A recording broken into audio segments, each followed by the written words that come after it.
Hello folks, this is RotorStorm331 back to doing more streaming again for a brief bit. I do know today is my off day from streaming, but I wanted to take some time since I have some time before work to show you a grinding spot. As you can see here, we're at the beginner school at Narsh, which you find after the events with Terra at the beginning of the game. We're at the World of Ruin right now because my character Ga right here is at 31. So anyway, why are we doing here in the World of Ruin when there's nothing there? Well, truth be told, this is a grinding spot that I use to build my party members up to certain levels. Now, as you can see right now, this is Narsh in World of Ruin, and that place is now filled with monsters. So anyway, we're going to go ahead and take a look at the spells. Yep, we got everything we need to use to attack enemies with. We're going to need August spells. We're also going to need the Vanish spell. That is very important. That's the requisites of spells you do need. Most enemies are weak against most elements. Just don't use ice on Nastidons. We are going to be fighting Red Wolves, Nastidons, and Test Riders. So technically you'll need August spells for strong spell casting. You do need Bio for Test Rider, and you need Vanish for to protect your party member from being hit with physical attacks. Now, the reason why we use this as a training area is pretty simple. Most of the enemies except Test Rider don't use spells or anything. So that means no status elements either. So this actually makes it the very best place to protect your party from getting hit with status elements, while at the same time building up a lot of levels.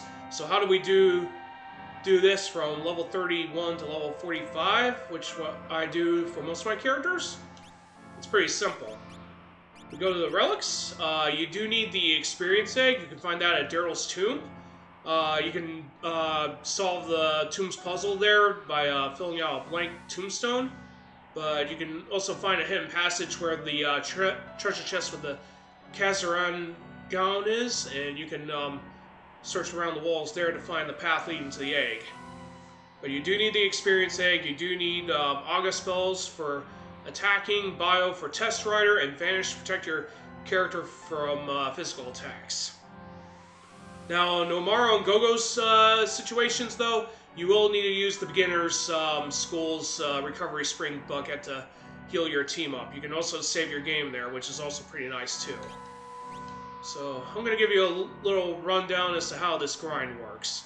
So basically the best monster formations we want to be fighting are pretty much 3 Red Wolves or 2 Red Wolves and 1 Nastidon. Of course, you can do pretty darn well with just Test Rider by itself. Just be forewarned that this monster can use Flash Rain, which is a water-ice attack.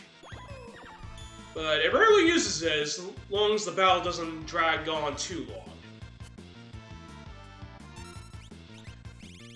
So anyway, I built up most of my party members to level 45, so I'm trying to get most of them up to 45. That includes my bonus characters. So basically, with this setup, we're going to be building up our party members' levels pretty quickly. Because with the experience growth egg, if I remember correctly, I could be wrong, any XP you gain, you will get about at least 2 times the amount. So that doubles the amount that you would normally get. So 2 Nastidons are not exactly the biggest XP drawers. But you definitely want to be fighting every enemy to build up your party members' levels. So Ga gained his first level, so let's take a look at his experience by status. So he has 7,833. So if you're wondering why I'm not using a full party as opposed to using 1 party member, well, we don't have Raiden right now, so we don't have Espers pass around strength and magic. Of course, Gao, along with Shadow, is like one of the 2 party members that actually can do well with both stats. So this is one of the formations you want to be targeting. But technically the 3 Red Wolves give you the most XP when you're alone, and with the experience egg.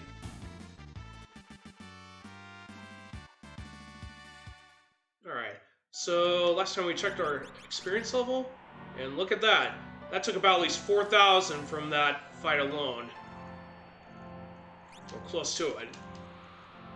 But technically you want to be building up your levels through this method.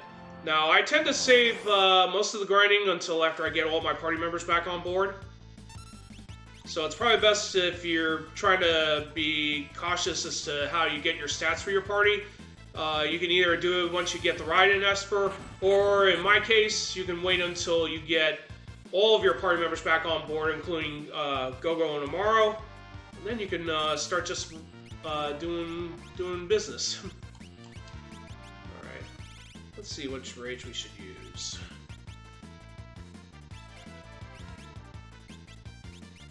Let's try Shrapnel. Okay, we didn't get Shrapnel there. But anyway, all my party members are at level 45. I do want them to be properly leveled before we start doing side quests, because level 31 will cut it for most of them. So anyway, Gal gained another level here. We'll gain one more level just to hit the nail on the head, pretty much. But with one party member with the experience egg, that person will get more experience as opposed to doing it with the entire party on board.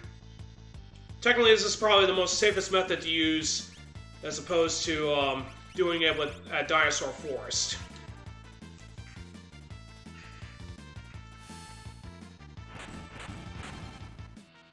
For the most part, you do want to make sure that you heal up if your Vanish gets taken out.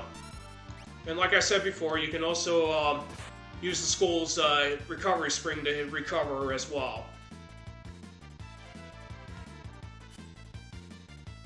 Anyway, we're about nearly done with this battle, so let's... So anyway, we got a large amount of experience. We're going to do at least one more level. Get at least one more level, and then we'll be done. Oh yeah. I need to switch Espers. Now, when you do fight Test Rider, though, if he's if your MP is pretty low, you can also use Osmose against him. Some monsters in Final Fantasy VI do get destroyed if you take all their MP out of them. So we're going to use that to drain. And we took out all of his 220. So if your MP is pretty low and you don't want to be using the recovery spring, just use Osmose. We should be getting close to the next level. One more battle should do pretty nicely. But anyway, it's a good way to build up your funds as well as get all your party members built up. The only downside about this grind is that you have to do it individually. You can't have a whole party doing this because there's only one experience egg to run around and not enough party members to make full use of it. But technically I train everyone up to level 45. That includes Gogo and Umaro as well. And this should pretty much get you pretty much covered until the time comes to do the rest of the side quests as well as take on Dinosaur Forest north of the Vedlt. Now, of course, Tyrannosauruses and Brachiosauruses are pretty powerful at this point in the game with our current level. So this is pretty much the best way to do that. And more importantly, it's a good way to do that. But on the other hand, it does take up a lot of time. As you can definitely see here, I did a lot of save grinding. Solo grinding with everyone. But it's definitely well worth it if you want to avoid overpowering your party or missing stats. I would strongly recommend considering this pretty much a go-to place once all your preparations are going on. Anyway, I'm going to be going ahead and closing down right now because this was just meant for the this tutorial. I'll have this highlighted a little bit later. But anyway, this is it for me now, and take care, and I'll see you all next time.